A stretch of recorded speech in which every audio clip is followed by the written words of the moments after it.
আসসালামু আলাইকুম। শুভেচ্ছা জানাচ্ছি প্রতিদিনের বাজার দরে। স্বাগতম জানাচ্ছি উল্লাপাড়া নুরানিমোড় ভোরের বাজারে। সেই সাথে আমন্ত্রণ জানাচ্ছি জাকির ম্যাক্স ফেসবুক পেজ এবং জাকির ম্যাক্স 71 ইউটিউব চ্যানেলে। বন্ধুরা, আজ 29শে মে 2026 ইংরেজি বছর, শুক্রবার। আজ পবিত্র শুক্রবার, জুমাবার, ঈদের পরের দিন। আজকের এই দিনে এই বাজারের চালচিত্র আপনাদের দেখাবো। থাকুন আমার সাথে শেষ পর্যন্ত।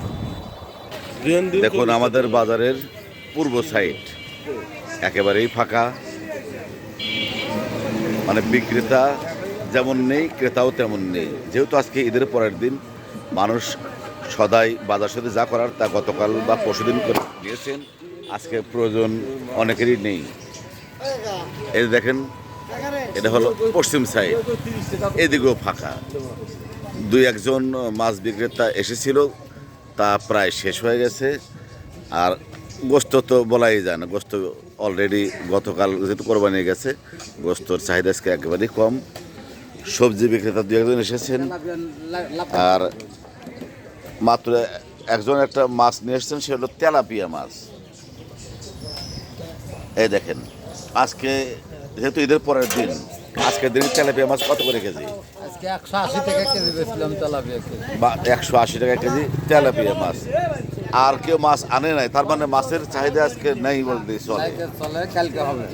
হ্যাঁ, মাছ কালকে হবে। একজন সবজি বিক্রেতা পেয়েছি, ওনার কাছ থেকে জেনে নেবো আজকের বাজারে সবজির দাম। যেমন এই যে দুধকুশি কত করে?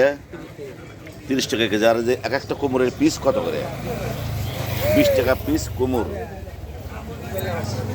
এখানে দেখতে পাচ্ছি বটবডি কত করে কেজি বাবা? বটবডি 40 টাকা কেজি বটবডি।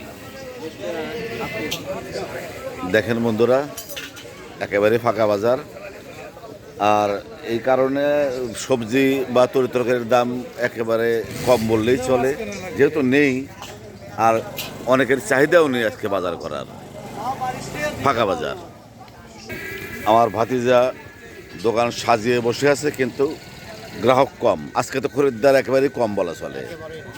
হ্যাঁ, তারপরেও নিত্য দিনের ডিউটি হিসেবে দোকান খোলা, তাই তো? সবজির দাম কি কমছে না বাড়ছে? আজকের বাজার তো একদম কম সবজির দাম। ধন্যবাদ বন্ধুরা। পণ্যের দাম আর জানাবো কি, যেহেতু দোকানই নেই, শুধু বাজারের চালচিত্র দেখানোর চেষ্টা করলাম। আমার সাথে এতক্ষণ থাকার জন্য সবাইকে অনেক অনেক ধন্যবাদ।